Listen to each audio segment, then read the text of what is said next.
श्री स्वामी समर्थ. सर्व स्वामी भक्तांचे पुन्हा एकदा खूप खूप मनापासून स्वागत आहे.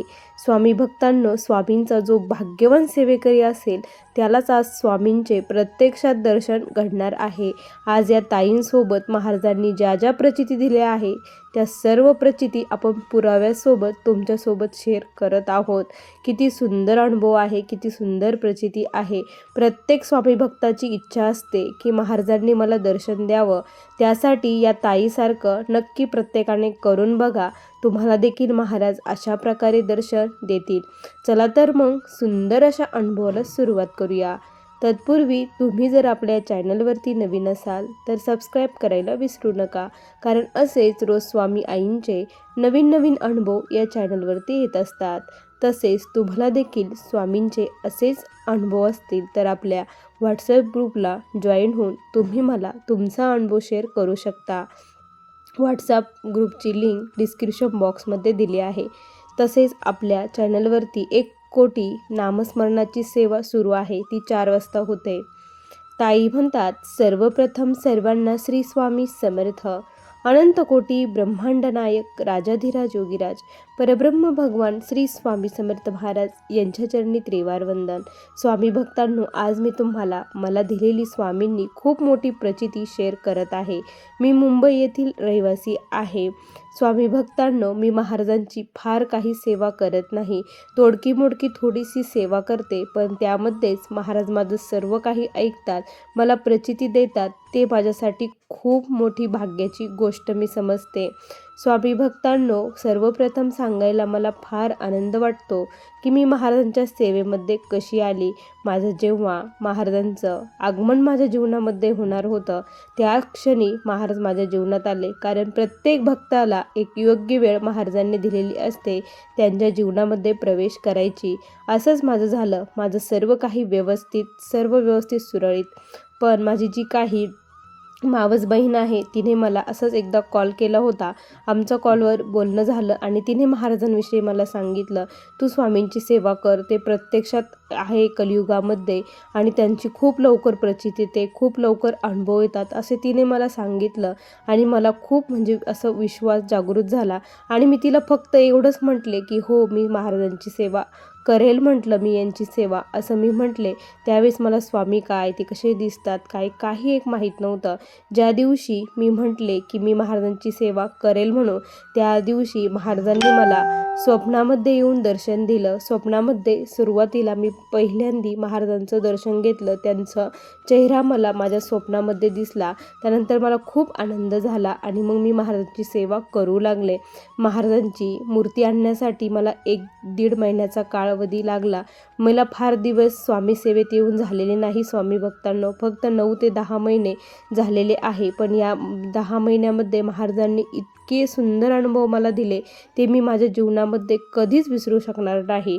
ज्यावेळेस महाराजांची मूर्ती मी घरी आणली त्यानंतर त्याच्यावरती दर गुरुवारी माझा अभिषेक सेवा ही सुरू झाली. अभिषेक मूर्तीवरती करू लागले आणि माझ्या मनामध्ये येत होतं की मला तुमच्या पादुका पाहिजे आहे. मी खूप मनापासून महाराजांना पादुका मागत होती की मला तुमच्या पादुका पाहिजे आहे, मला तुमच्या पादुका पाहिजे आहे. मी स्वामींकडे खरंच कधीच यामध्ये काहीच मागितलं नाही, फक्त त्यांची निस्सीम भक्ती करत होते. फार काही करत नव्हती, तर स्वामी चरित्राचे अध्याय वाचणे आणि मला फार काही माळी घ्यायला जमत नव्हत्या, कारण माझा मुलगा हा छोटा असल्यामुळे मला जास्त माळी वगैरे घेणं शक्य नाही. पण मग मी एकच माळ घेत होती, पण ती खूप मनापासून घेते आणि ती एकच घ्यावी, पूर्ण लक्ष त्याच्यातच केंद्रित करून ती एकच माळ मी घेत होती. आणि असंच माझं चालू होतं. माझ्या मिस्टरांचा याच्यावरती अजिबात विश्वास नाही, त्यांचा त्यांच्या कर्मामध्ये विश्वास, पण ते महादेवाची सेवा फार करतात, त्यांना महादेवावर खूप विश्वास आहे. आणि त्यामध्ये काय झालं की शिवरात्रीचा दिवस आला. पण ह्या वेळेस काय झालं काय माहिती, माझे मिस्टर म्हटले की मी उपवास धरणार नाही. मला उपवास होता आणि मग मी म्हटलं, "का बरं धरणार नाही?" तर म्हटलं, "ठीक आहे, तुमची जशी इच्छा." त्यांच्यासाठी मग मी स्वयंपाक तयार करायला गेली. माझा जो पिठाचा डब्बा आहे, तो स्टीलचा आहे आणि त्यामध्ये मी जेव्हा झाकण उघडलं, पीठ घेण्यासाठी बघितलं, तर त्या झाकणाच्या आतल्या बाजूला मला पावले दिसू लागले. एवढे मोठे पावलं कशाचे आहे, कुणाची आहे, मला काहीच कळेनासे झालं. मी माझ्या मुलीला विचारलं, तर ती म्हटली, "नाही आई, मी कसं आणि तुम्हीच विचार करा की पिठाच्या झाकणावर ते आतून हे पावलं कसे येणार." मी 2-3 वेळेस हे पुसले, ते पुन्हा तयार होत होते. मला खूप म्हणजे असं कधी माहीतच नव्हतं की महाराज येतात असे पावलं हे करतात.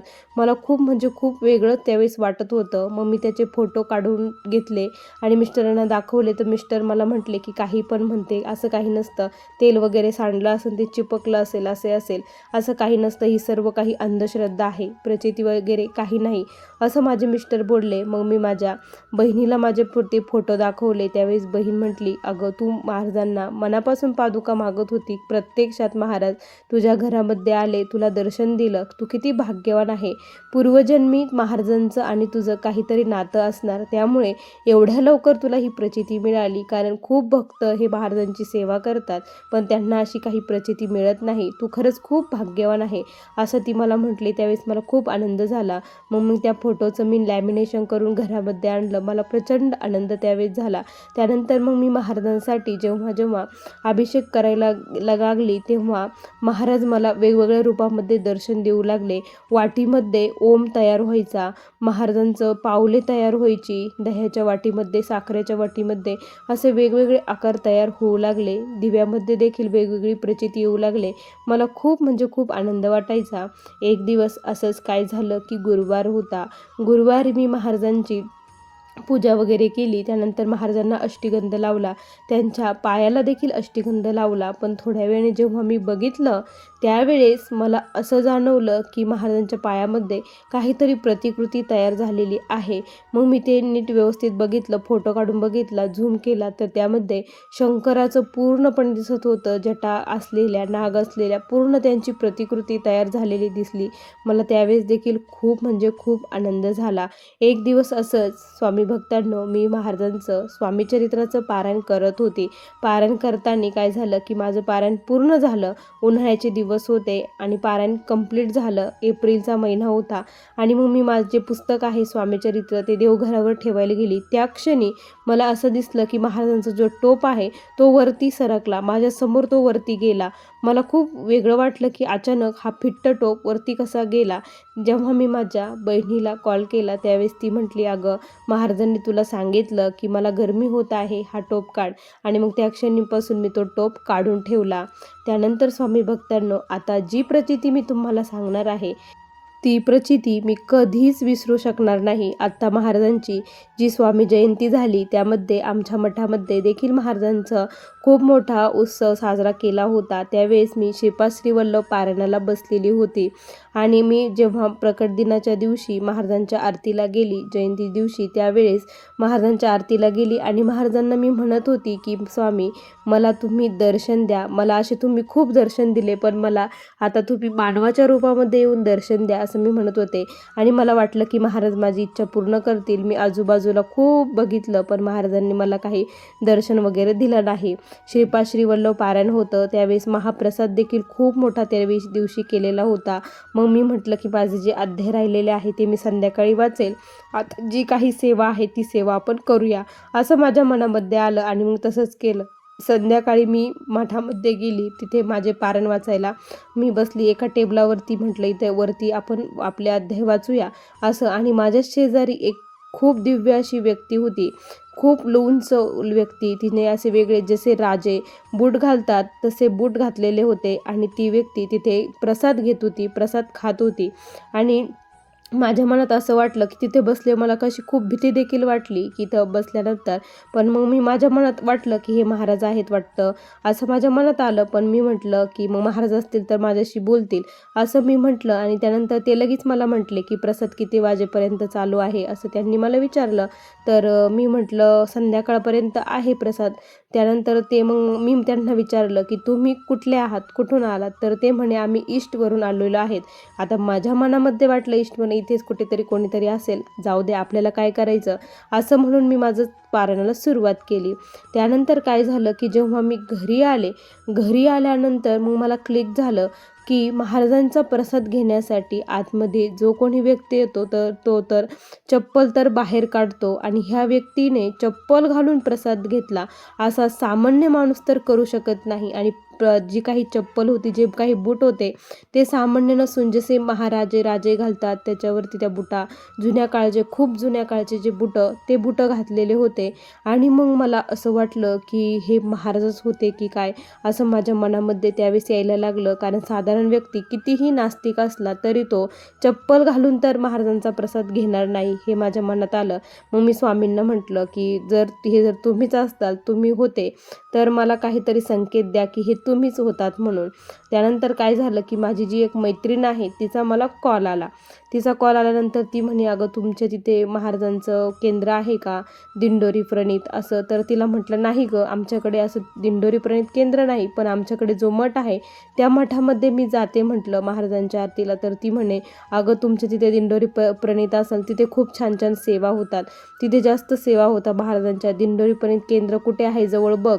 मी म्हटलं, अगं इथे कुठेच नाही. तर मग ती म्हणे, तू एक काम कर, मॅपला तू सर्च कर, तुला नक्की सापडेल. आणि त्यानंतर जेव्हा मी मॅपला सर्च केलं त्यावेळेस मी जे काही बघितलं ते बघून मला खूप म्हणजे खूप आश्चर्य आणि धक्का बसला.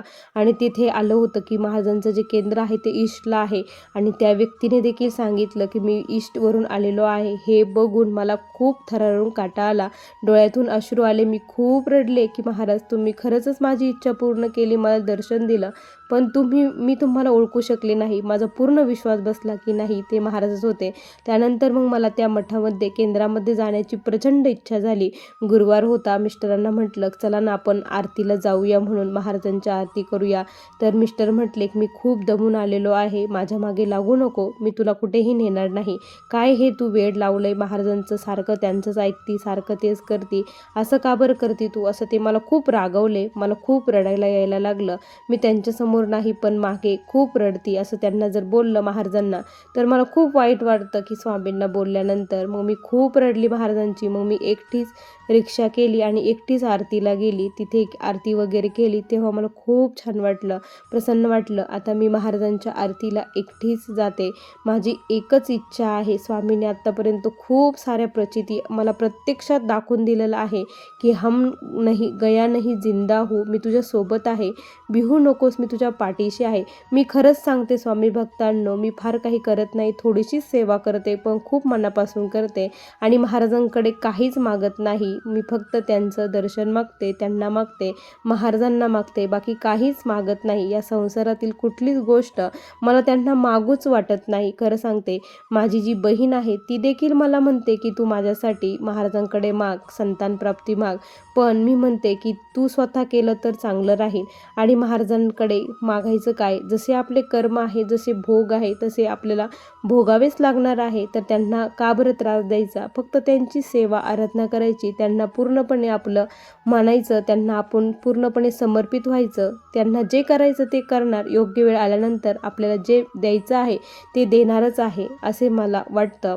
त्यानंतर आता एकच इच्छा आहे की माझ्या मिस्टरांना लवकर महाराजांनी सद्बुद्धी द्यावी, त्यांच्या चरणाचा दास बनावं, त्यांनी फक्त मला मठामध्ये घेऊन जावं, आम्ही दोघांनी सोबत आरती करावी, अशी खूप मनापासून इच्छा आहे. ती इच्छा देखील महाराज लवकरच पूर्ण करतील, हा देखील विश्वास मला महाराजांवरती आहे. स्वामी भक्तांनो, आत्तापर्यंत त्याच्या या 10 महिन्यामध्ये महाराजांनी एवढी मोठी प्रचिती मला दिलेली आहे, त्यामुळे मी स्वतःला खूप भाग्यवान मानते. तुम्ही देखील महाराजांची खूप मनापासून सेवा करा, तुमच्या देखील सर्व चांगल्या इच्छा महाराज लवकर पूर्ण करतील, हीच स्वामींच्या चरणी प्रार्थना करते आणि मला आलेले हे अनुभव येथेच संपवते. श्री स्वामी समर्थ. बघा स्वामी भक्तांनो, किती सुंदर प्रचिती आहे या ताईंची. तुम्हाला ही प्रचिती कशी वाटली नक्की कमेंटमध्ये कळवा. पुन्हा भेटूया अशाच सुंदर अनुभवासोबत. तोपर्यंत सर्व स्वामी भक्तांना श्री स्वामी समर्थ. जय जय स्वामी समर्थ. श्री गुरुदेव दत्त.